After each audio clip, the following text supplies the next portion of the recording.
welcome to yet another series that I get to launch Ru's book. It's an honor when a writer gets to launch a book for another writer. This is the official book launch that you're going to experience, and this is coming under lesson 34, which says read, read, read, read. So I hope my life was delayed by my sister, of course. My sister was trying to call me. Hey, where do we watch it? I'm like, you watch it on Insta Live, and then it goes to YouTube later. So that's why I'm late, and my sincere apologies. And also, I wasn't there yesterday. But that's why we put it today on a Thursday. But we usually come every Wednesday, and we have a conversation about a topic in the book. And then we go live with that particular book, lesson for that book. And I'm waiting for Ru to join the live, and then we can have the conversation. But as those that already know what goes down on here, we read an extract from the book itself, and then we come back and then we talk to somebody about it. So today we're talking about reading, and reading, because those that read are writers and those that write are readers. And a lot of people out there are writing books, a lot of people are reading books, and a lot of people out there are doing the most. So hey, yes, Ru has joined. I was waiting for Ru. So let's get straight into it. It says, Tawanda, readers are leaders. Readers also never stop learning. When you stop learning, you die. If you want power, real power, it comes from knowledge. And you will only have as much power as the knowledge that you possess. Yes, power is power, but it is important because you mostly gain the power from reading and absorbing information. There is nothing like old news. Everything is relevant. The good thing is what you love is what you read. So read, and read some more. And because we're going to read, and read some more, I am all going to ask Ru to join me. There she is. And we're waiting for this. And I've been waiting for this too. And I'm so excited. And I hope you can hear me. Can you hear me? Can you hear me? I'm waiting. Hey, Ru. Hey, hi. How are you? I'm good. I'm not sure if it is your network or it's my network, because you know I'm in Sunshine and you're in Chirezi, so I'm not. We manufacture sunshine tonight. Right. Whatever. Welcome, Ru. Thank you, Tendai. So good to be here. It's so good to see you. You look amazing, and congratulations on your book. Thank you. It's so surreal. I know, it's so surreal. The journey is amazing, but congratulations. Yeah. Welcome to the Authors Club. Thank you so much. Thank you so much. It's still sinking in that I'm actually a published author. Hey, come on now. Published author. Yeah, it's really exciting, and what a journey. I'm sure you can relate because you're a published author. I cannot relate because, you know, I've been in the game for a minute now, so I don't know what you're talking about. I've been so long published. Okay. But Ru, it's such an honor for you to come and talk to us about a book that is proving to be a hit, because everybody is looking for this book. Everybody wants to read the book. Firstly, the cover is amazing. The storyline is amazing. I also saw the intro to that particular book, and you know, I'm going to upload it later after we're done with our interview, because you know I'm doing it on the phone. But a huge congratulations on the launch of your book. Now, people don't know you. Tell us, who are you? Where are you from? What are you about? Okay, so my name is Ru, which is short for Ruramai, which is Shona for Be Righteous. Right. So I'm your typical goody two shoes. I'm a good girl. I'm a good You I'm a wish? good girl.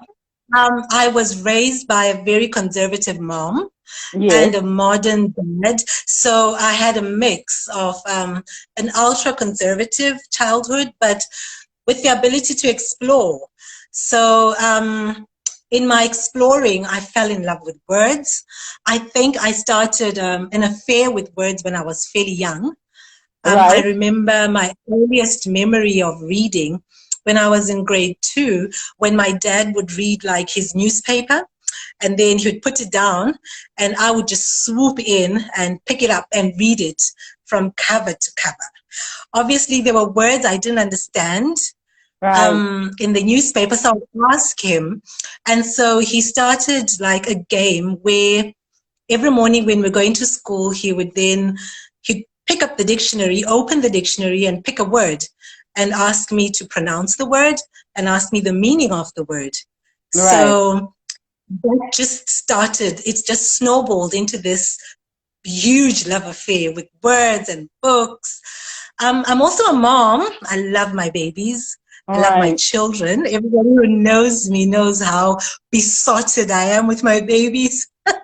And how old are I'm a these mom of two babies? Where are teenagers. these babies? Like, yeah, what are I've their got names? two teenagers. Yeah, my first is Ruva. She's 17 this year. 17? She's in You high don't look school. like you have a 17-year-old. I have a 17-year-old, and then I Uh-huh. have a 14-year-old, a boy, and Right. then I have a preteen, Rutendo, Uh-huh. and then she's 11, and then I have a boy, he's 8, a precocious 8-year-old, Four and I blame my children. husband for that. Four Oh, children. yes. And I'm with a lab four, scientist. and you're like, when did you get time to be a wife, a mom of four, a lab scientist, a friend to many, and actually write a book? I know. I was actually thinking about that today. I was reflecting on, how I ended up in this space, how I Right. ended up actually writing a book. Mm-hmm. And I went back to when I used to spend a lot of time in the public library. Yes. I started going there when I was in grade 4.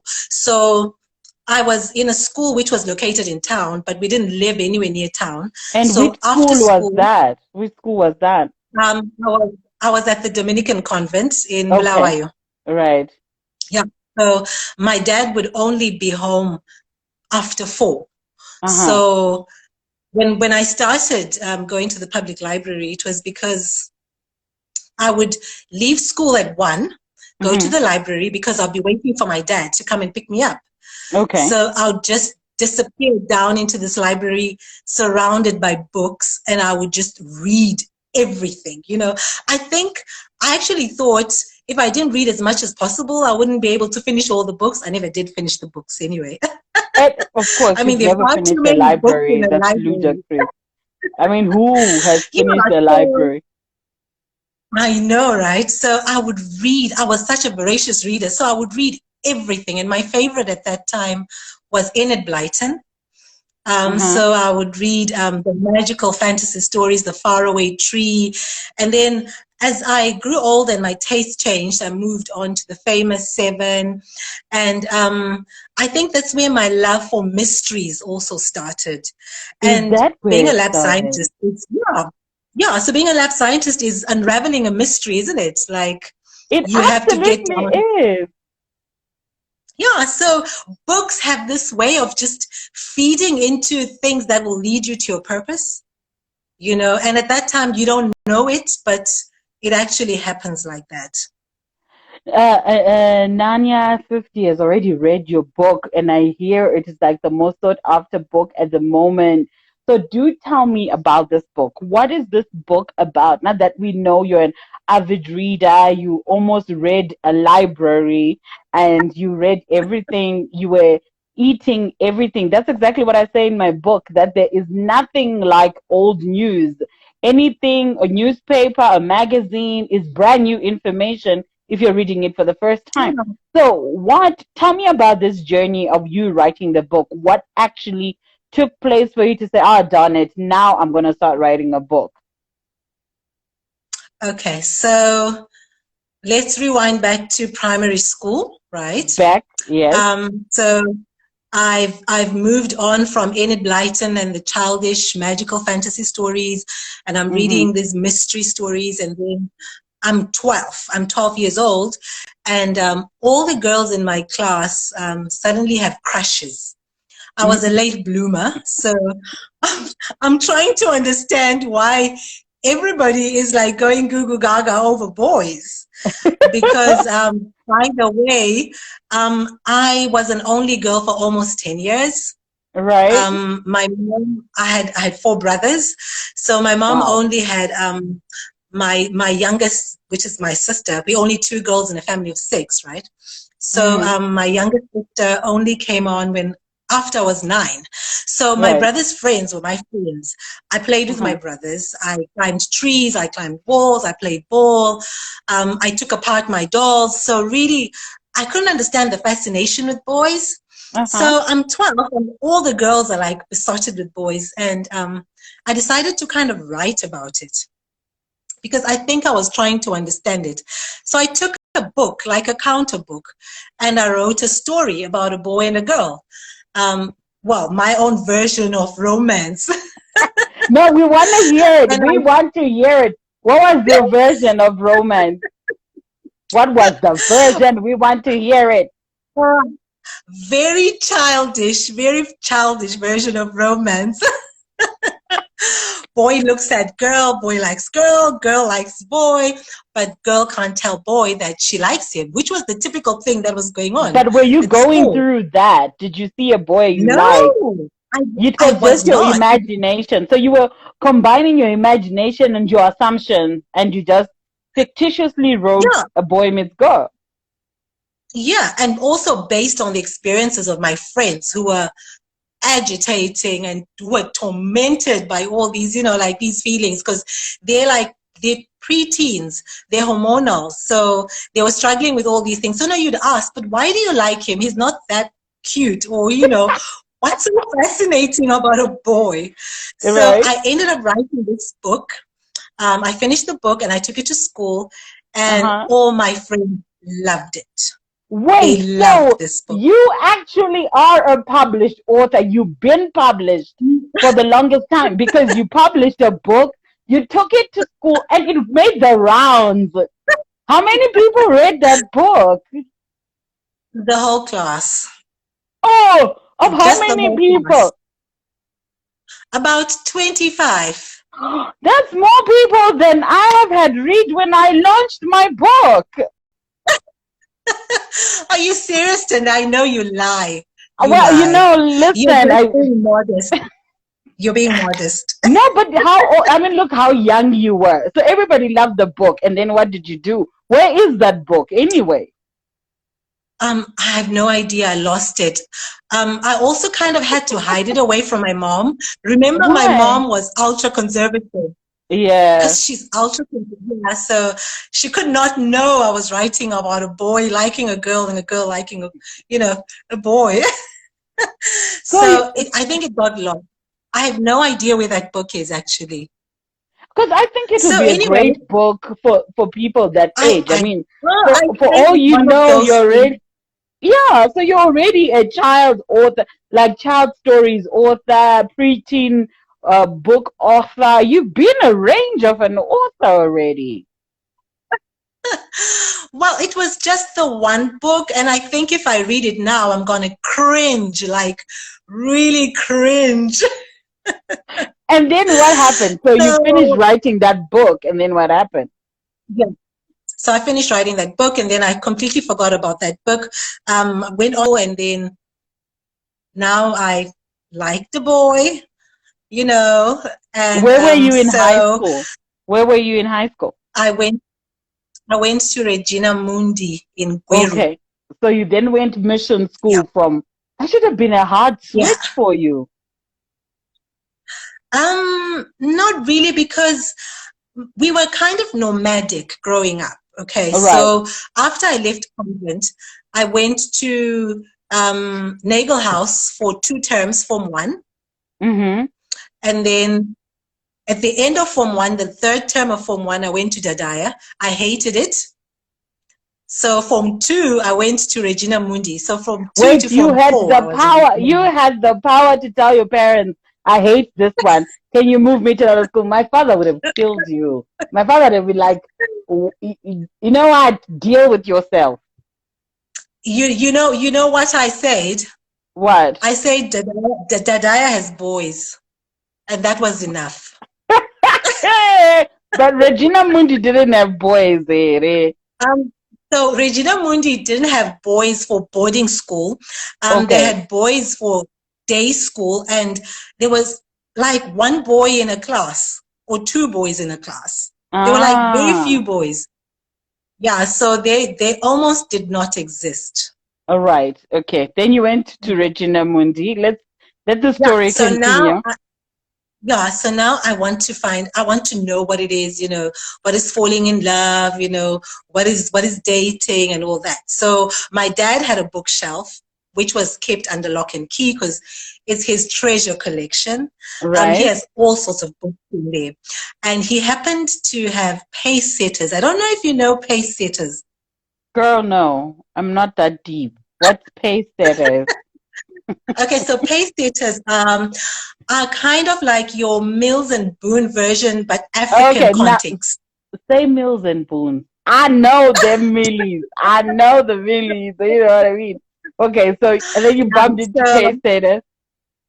Yeah, so I jumped into pace setters, and so this is romance from an African perspective, right?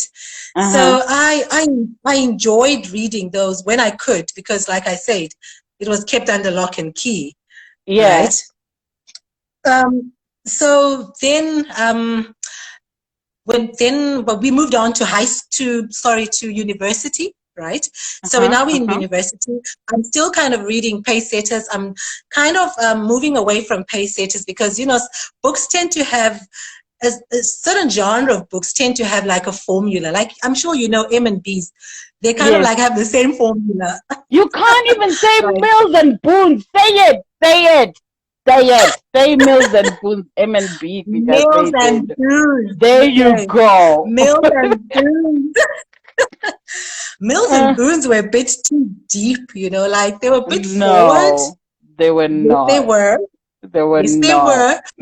So I moved to university, and then in university I start buying magazines, and my favorite magazine was True Love magazines. I loved the editor then. It was Kanye Jomo. Okay. She is beautiful, stunning woman, talented woman. And so I would read True Loves as well as Fair Ladies. And I started toying with the idea of maybe one day I'll be like a freelance writer for for a magazine. Yeah, so that was kind of like my dream. So fast forward 20 years later, I'm invited to write for an online publication by this amazing woman in Bulawayo. Her name is Sibo Tabangana. Did she know you were a writer? No, she did not know I was a writer. So she's part of a group of Christian women in Bulawayo, and they were organizing a conference. So I dabble in poetry part-time, like spoken word poetry. So,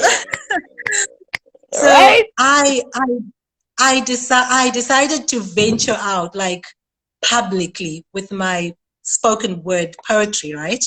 So I hear of this women's conference in Bulawayo, and I think, you know what? It's time to take a leap and do this, you know. So I sent through one of my poems through to this group of ladies, of which Sibo was part of this group of ladies.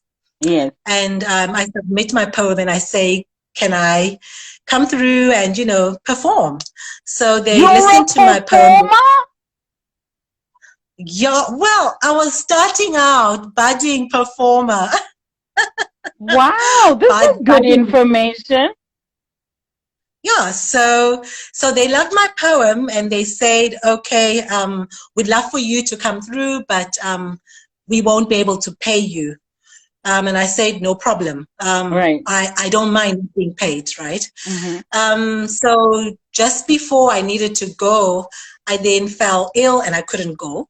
Oh, yeah. So then I had to go in for surgery and I couldn't I'm attend. sorry. But Whoa. Don't rush that. Don't rush that. What were you in surgery for? Okay, so I had reproductive health issues and they needed to take out my uterus. Oh, what had you finished giving birth? Like, were you 4. done, or did you want 6? That's what I'm saying. You had 4, but maybe you wanted to beat your mother's record and go to 7. You know, who knows this? No. So 4 was okay. So you're at peace no with not having your intention. Yeah, I uterus. had no intention. So you're at peace with that.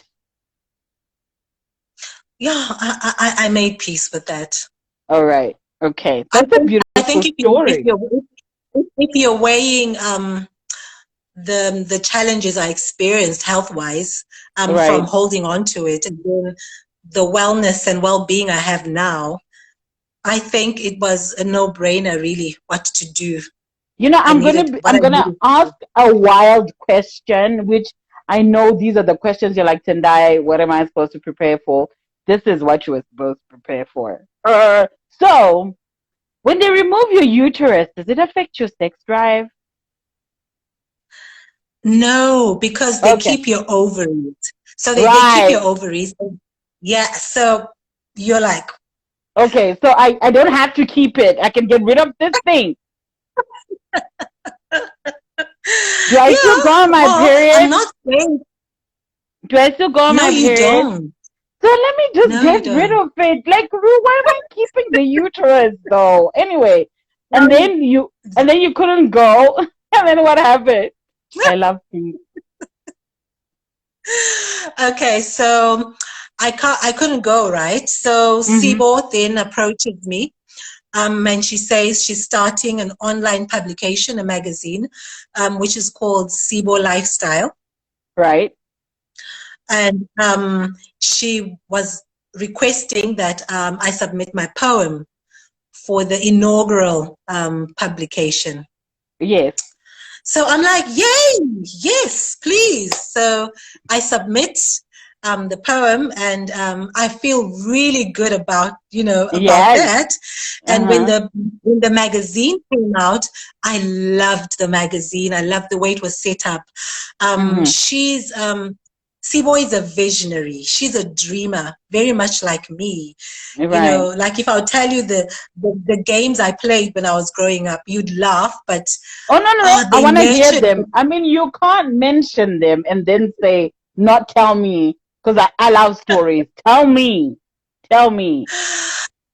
Okay. This one is going to be so embarrassing.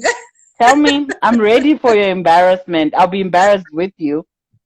What will you play? Okay. So like I said, I grew up with boys, right? Yes. My brothers. Yes. So they effectively, I also helped them to destroy all my dolls. Okay. Because we were curious, like that's the time when the dolls with the eyes that would open and close were coming out. You are like, how is that working out? How is that? So we dismember the dolls to try and understand why. That's how you became a lab scientist. You were destroying things when you were young. You were sowing the seed. Now you're just harvesting it. And so you dismember them, and then what happened? So I dismembered them. So I didn't have toys to play with anymore. And so what I would do is I would go outside when I was bored, I'm done playing soccer, I'm done climbing trees or climbing walls. So the boys are doing their thing. So I'd go outside, and my mom, she's an amazing gardener. She loves all things green. She's got green fingers. Right. So just outside our house, but still within our yard, she would grow mealies. Okay. Right? And so there would be these mealies, right, just growing, this maize crop, right? So I would go there, and then I'd pretend it was a class. Because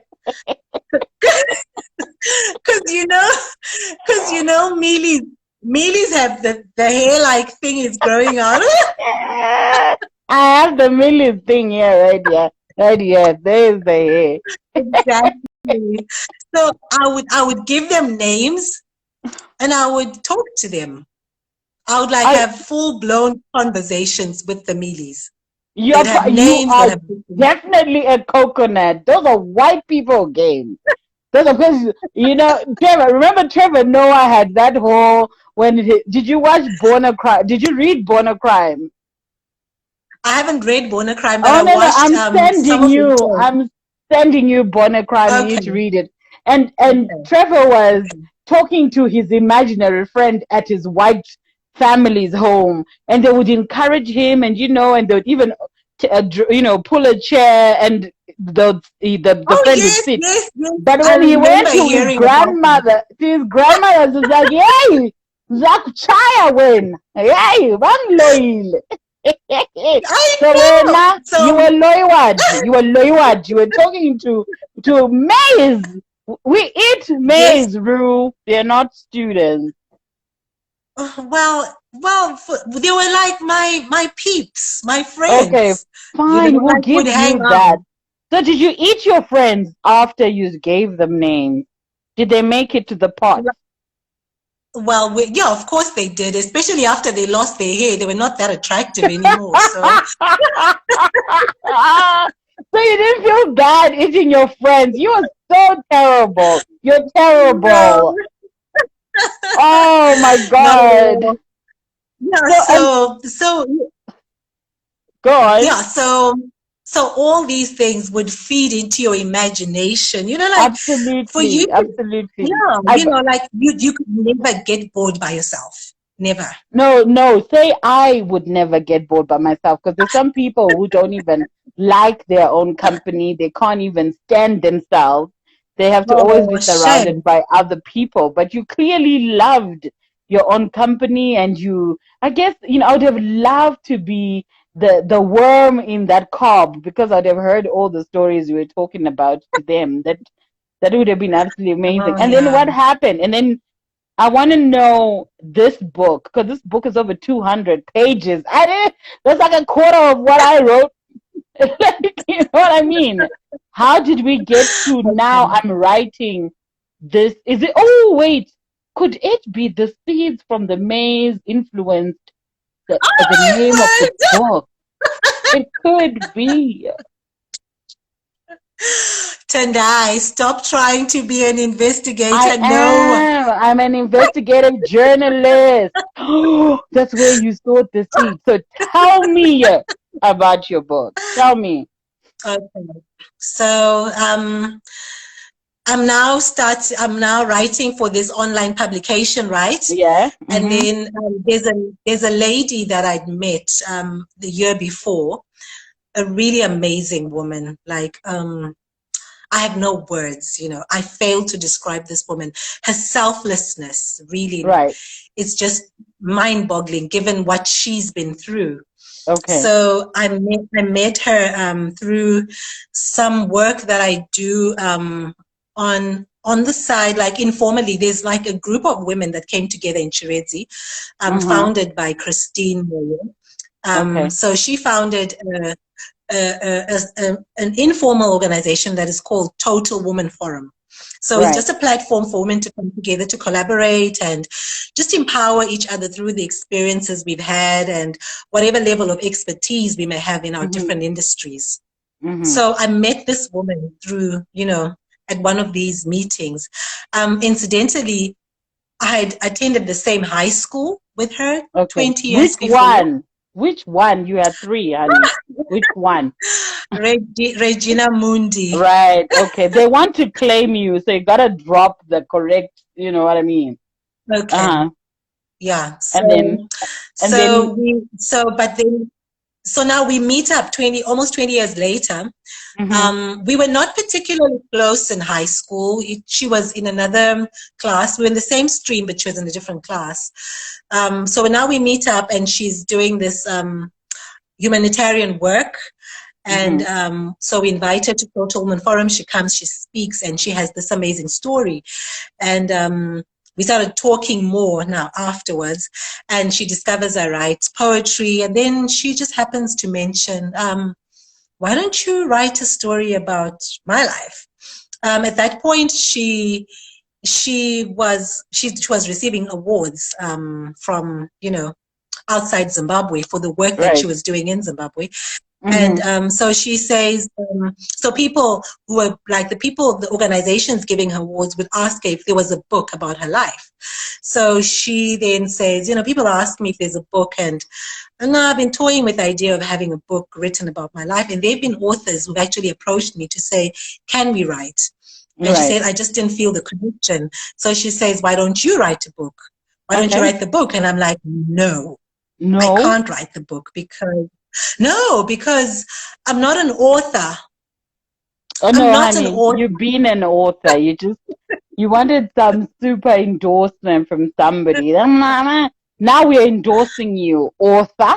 And so I initially say no. I completely refuse. And then a few months down the line, she says, I'm going to give you time. You think about it. I'm not going to pressure you. A few months down the line, I then decided, you know what, let me try this. So I try it. So I start writing when I'm in recovery, 2 weeks after my surgery. Right. Start writing. Best time to start writing. Best time to start writing in recovery. I know, right? Oh, yes. Yes. You can relate. I can relate. Yeah, so I start writing, and this is when the borders have closed, the world is shut down, COVID has just started, doing its thing all over. So I write, and it takes me 10 months to write. So this because I needed to go back to work after 6 weeks. So yeah, 10 months. You're amazing. Oh, really? How long did it take you to write yours tonight? Oh, because girl. I think you also took round about the same time. Mine was short. I was writing a letter that became accidentally a book. You know what I mean? Mine was accidental. Okay. It wasn't as well thought out as you. I'm not like you. I'm just ad hoc. Me, anything can fire. Like right now, things can just start happening. And you gotta copy my voice. I'm chuffed. I love your book. Thank you, but we're talking about yours today. We're talking about yours. So, okay. So it's someone's story. It's not yours? No, it's not my story. I wish I were that brave and that strong. So is it a memoir? Is it fully nonfiction, or it has fictional parts to it?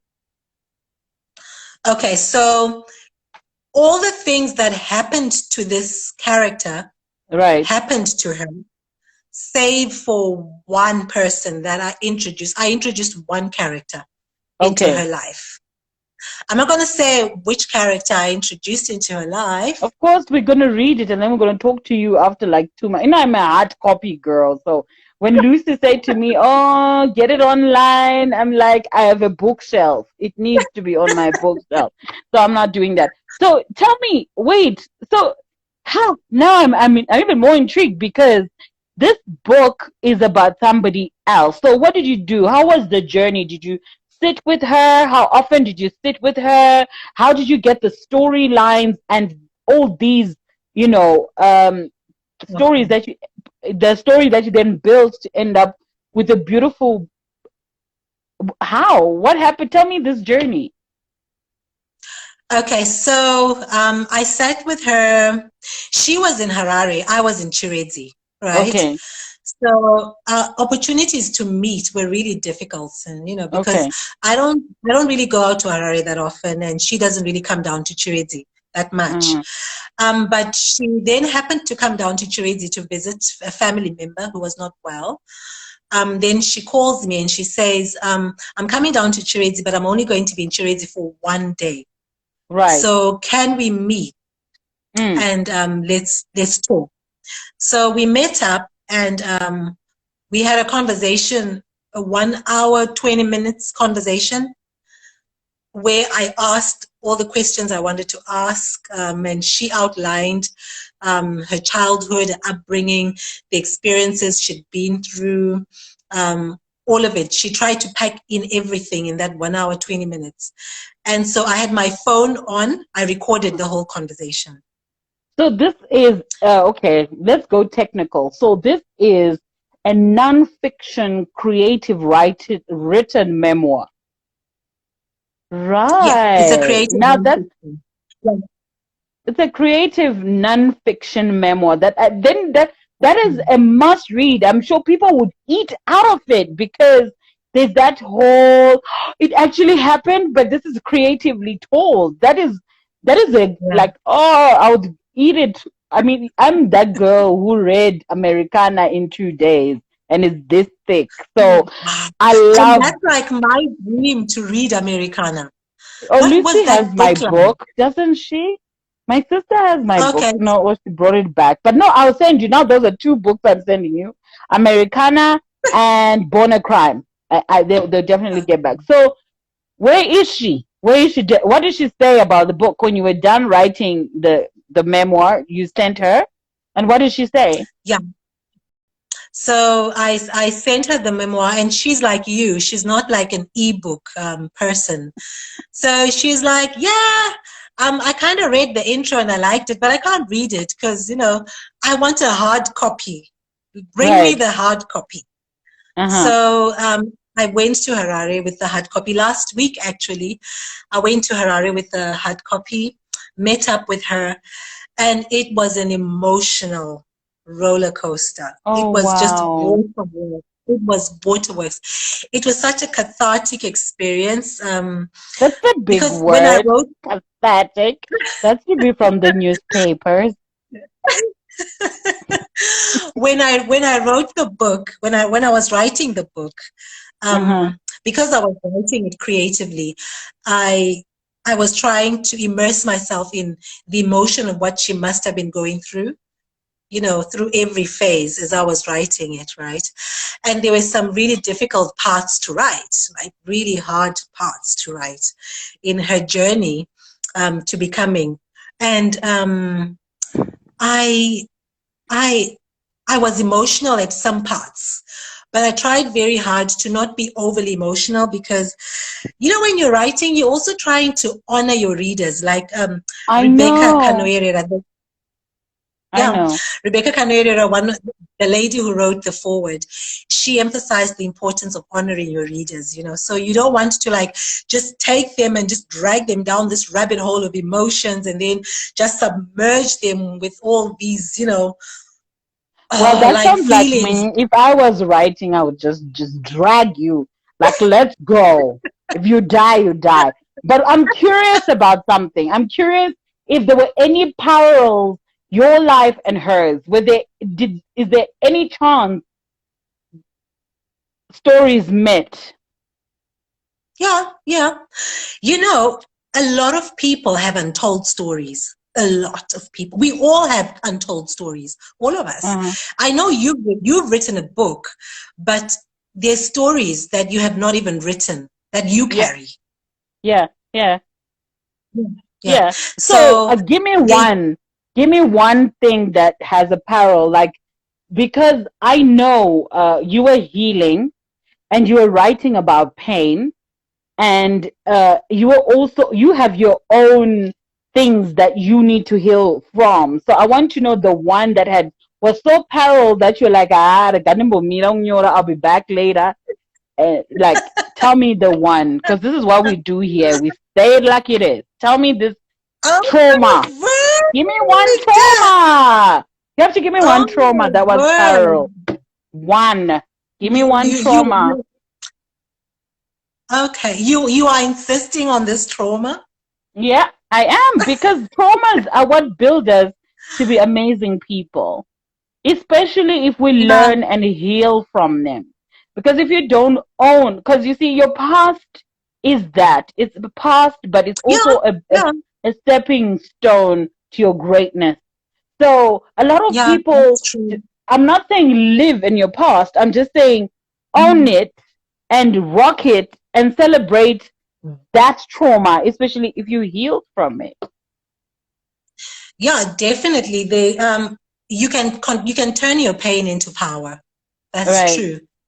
And your trauma into triumph. Yeah, so I'm thinking which trauma, because there's so many that are relatable in this book. Hey, give me one. I just want one. Okay.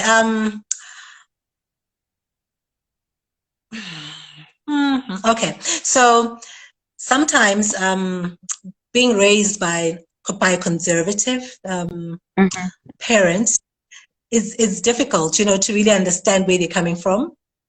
But Right. when you're older and you're a mom yourself, you then kind of you get these aha moments, like, oh, okay, so this is why she would be so paranoid about me going there, or me being with this person, or me doing this, being in this kind of business. So that generation gap sometimes is difficult to really grasp and understand. So and I was talking to a friend the other day, and she was sharing an article about how sometimes we as parents have to deal with our own insecurities and issues before we have children, because then we don't want to project our fears and our insecurities on our children. And Rue, I you're think not for a gonna lot of do this. Are you aspiring politician? No, I'm not. Because you're dancing around. I just want a trauma. So I can share mine, I mean, one of my biggest traumas that, I'm sure my sister will collapse because she's on this live, is when I was 33, I was raped by my partner. And that's Oh, why oh, on the chapter about rape, I was talking to my son a lot about consent. That a no is a no, regardless of what it is. No matter if we are halfway and we're all naked, a no is a no. You know what I mean? okay. So Yeah, yeah. I'm that's what so I'm sorry. saying. And I'm I'm I'm I'm so aware. I'm sorry. not traumatized by it. Don't worry. I healed from it. That's why I'm such a force now, because I know what it is that I need to pass on to my nieces and to my children, to say what it is about that. So that's what I'm saying, that if there was waterworks when you met her, and because she couldn't believe her life and her traumas were well so articulated, it means there is something about that, outside you being very creative and talking to your core, that there were traumas that you identified with. Okay, you know what? Let me say, I'm not being a politician right now, but I want to be ultra honest. Um, Right. I am that I am that kind of person that you'd call empathetic. Like, I can live in Oh, okay. someone's You're pain. empath. Right. If you were not Christian, the witches would have celebrated, because you're an empath, and empaths are the best Yeah, people to so be friends with. so people find it so easy to just offload their issues, to talk through their traumas and their pain with me. And I have a friend who tells me that I have this burning need to always be collecting other people's pain. She Yeah, says, it also comes with the person you are. I mean, your energy does embrace. Your energy is very yeah, accommodative, and I would yeah, bare my yeah. soul to you if I met you and we went for coffee. So you truly are an Yeah. empath. Okay, so I give it to you then. I can't wait to read the book, because I'm still waiting for my hard copy Okay. like everybody else. And Lucy told me the summary of the Alright. book and how amazing it is. But how did you come to the title of the book? Okay, so I looked at this woman and her story Uh-huh. and everything that she had been, and how battered she had been, literally. And even towards the end of the story, it doesn't look like much of a victory, right? but it's her perspective, it's her definition of what coming out, of being victorious, of triumphing. At the end of the day, it's what she defines as, this is my healing. This is my triumph. So to the outsider, she looks like she's still battered and she's still cast aside, and something that's cast aside, I just started thinking of something that's been tossed aside and something that's in the dust, right? Right. And so it looks like it's nothing much because it's lying there in the dust. But it's a seed. It's a seed in the dust. And a seed and soil is perfect. It's a perfect combination. It's the perfect environment for a seed to be, because when it's covered by the soil, then it germinates into something truly magnificent, into, a massive tree, into something that provides food, that provides shelter, that provides hope. So it may look like nothing, but it's everything. So I think Zimbabwe has found its Shondaran. That's me. That's my story, and I'm sticking to it. You can roll your eyes all you want, because that would make for a great series. That would make for a great movie. Even the title itself makes me want to go and read it, because we all are that seed, and sometimes we feel so dry. And what you're basically saying is you need the right conditions. You just need the right conditions for you to germinate and bloom wherever you are planted. And it's also there in the book, in my book, to say bloom wherever you are planted, wherever. It doesn't, even if there's thorns, even if it's hard ground, something will work. So where do we find this book? I mean, you are such an amazing person to talk to. I didn't even know we're almost at an hour. Where do we get this book? Okay, so it's available on Amazon. Right. It's also available in Chiredzi. It's available in Harare at Wholeness Incorporated Publishing in Emerald Hill. Okay. And on Monday it will be available in Bulawayo. You are amazing, and I have so much to talk to you about, and I'm definitely going to have a conversation with you again, because I would have read the book. I do eat a lot of food in terms of books. So what more should we expect from you? I know this is not your last book, because you're absolutely radiant from writing this book. You are so proud. What should we expect from you? Can we reach out to you to write our memoirs? Are you that girl? Tell me, what should we expect?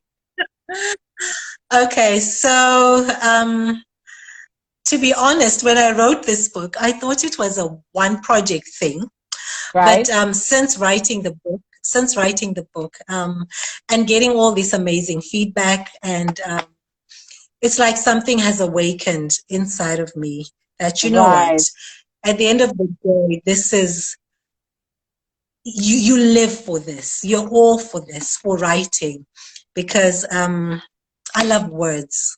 I just love words, and the way. Yeah, you were dropping them tonight. You were dropping so major words. I definitely will be writing again, and I will be writing soon. I have something that I'm already thinking about. I was thinking about how it's so important for us to write stories that are representative of who we are and where we've come from. Yes, and absolutely. So talking in the African context, when people read this book, they spoke about how it brought them back home, especially for people in the diaspora, how they could smell Zimbabwe, how they could literally feel, like they were back in their home country, and how that meant so much to them. And also identifying through a woman who's very much just like you and me, was just also so like therapeutic for them. So I was thinking, it's good for us to have these stories that we can all relate to. Yeah, there's not just for Black Africa, because stories are for everybody, and we connect and learn so much about ourselves through stories and books. So I'm going to be writing soon. Is And it this time I want to nonfiction write. or fiction? I'm still going with nonfiction, and this time Okay. it's from a man's perspective. Anyway, I would so want to read that. And I was so, I mean, I'm going to ask the obvious question that everybody is asking: the copyright to, the story that you wrote, who owns the book, how you going to split royalties? Is that actually a thing? Have you had conversation about it? Or, if your book, like, what is the arrangement like? Okay. It's so important for authors to know about these things before they start writing books, especially Absolutely. memoirs, Yeah. and biographies. It's so important because sometimes if you want to do that retrospectively, then you will have a challenge. Right. So I have a contract. We started off with a contract where Okay. we shared 50% ownership of the story. After completion of the story, and upon now we're going to publishing, she then conceded all the rights to me, and she said, you know what, Wow. you have 100% rights to the story. So the Wow. copyright is in my name. It's my story Wow. about her. So I own all the royalties to this story. But because she's such an amazing human being, I then personally decided, to do something about giving back to her. Oh, Ru, you are a breath of fresh air. You are amazing. I would be honored if you wrote my story, although we will do it 50-50. I don't roll like 100%, honey, because you know what I mean.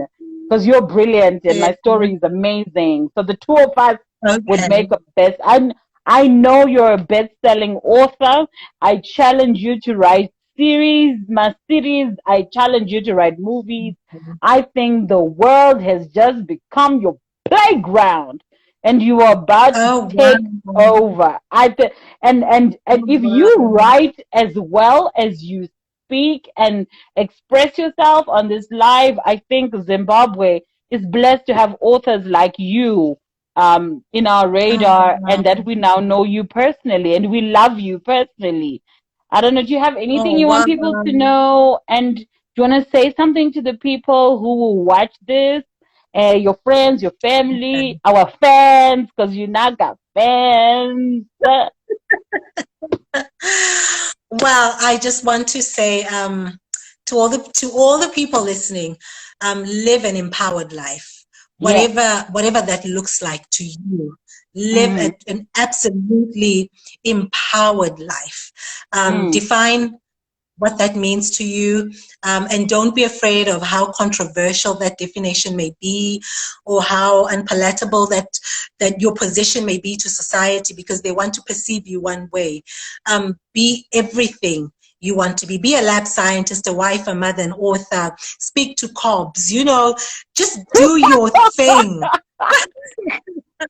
Well, I already And have a client for you. There's a client on my timeline. Kevin, the wedding planner, has been watching this from the okay. beginning. He has an amazing story. He said, maybe you should write my story. Oh, wow. Okay. Yes. We can talk. We can talk. And I'd love to thank everybody who's supported buying the book, who supported me on my journey. And thank you to Lucy. Oh, shout out to Lucy. She's been amazing. Derek and Faith, they've been amazing. Angie, they've been amazing. My mom, my dad, Cozy and Audrey, they've been amazing. And everybody else that I may have left out. James, my husband. Oh, yes. James, my husband. He had to he had to, you know what? You know He had what? to enjoy Tendai. your nonsense while you were writing, and then you forget the men. Like, where's James? I'm starting something right now. James, where are you? You know what? He put up with so many disappearances from me, I know. so many horrible suppers, so many late nights where I wouldn't go to bed and I'd just be typing away. And he was just there, and he was phenomenal. He's like the world's best husband, really. Oh wow, And James, we're gonna buy you something. My friend Rose, oh, she believed in me even before I believed that it was possible to write a book. So yeah, I love Well, those people. and you know what? I know they love and appreciate you, Ru. And guys, if you have not bought Ru's book, please tell them again where to find the book. Yeah. All right. So the book is available at Wholeness Do you have it? Incorporated Do you have it? Publishing. So can you show it on the screen? Do you have it? My book. Yeah. Yes, I can I just grab it? Sure, go ahead. We are here. Where are we going? We want to see the book. So that people, when they see it, they buy the book. Okay. Yes. So okay. So here's the book. My lovely husband is bringing it. He's amazing. James! Woo! We love James. Does he have a brother? Because I'm on the market. You know what I mean? Okay. That's the back cover. I don't know if they can. Okay, so that's Wholeness. I don't know. We want to see the cover. And then ooh, nice. It's a beautiful cover. A seed in the dust. I love the cover. Oh, yes, there's a story with this cover. Oh, we know. We're not talking about it. We're not talking about the story of the cover. But tell me, give me 1 minute story of the cover. Go. Okay, so I finished writing the book, and I think, my author's work is done, and the book is going to go, it's going to be published, it's going to be amazing. But then I don't realize that you have to sell a book literally using the cover. Yes. And so we go through this experience of covers coming through, and I'm like, no, they're bland, not quite getting the concept that we want to. And then this young man, he's actually a student, NAST, his name is Paidamoyo Garwe, at NAST. So my friend Lucy says, why don't you try this guy? Because he kind of did this cover. So I'm like, okay, sure, I'm ready to try anything at this point. Paidamoyo comes into the scene. Such a vibe, he's such a vibe. He is, he's such a vibe. He comes on, and then he comes up with this concept. We panel beat it here and there, but I can safely say he literally came up with this from a single conversation we had. What's the story about? Okay, where's the setting of this story? And then he says, I'll be back. And he came up with the oranges, the reds, the yellows, and he says they depict the dust. They depict the Africanness. And then the woman rising out of the soil like the seed that has germinated into a plant. So, wow. And this is a student. Well, he's graduating. Wow. We know that. He's my brother, and we love him, and we are so proud of Paida. 2 best-selling authors and 2 best-selling covers. He's doing the most. We're definitely so proud of him. So thank you so much, Ru. Bless you. I can't wait for you to make all the people on this line who want on this live who want their stories told, and I think you are the person to write the stories, and maybe just soon you're going to open a whole company that has these minions who start off the story, then you take it and then you finish it off. I think, you know what, I'm crazy, and that's what I project. I project that to your greatness. Love you, Ru. Oh, wow. Thank you so much.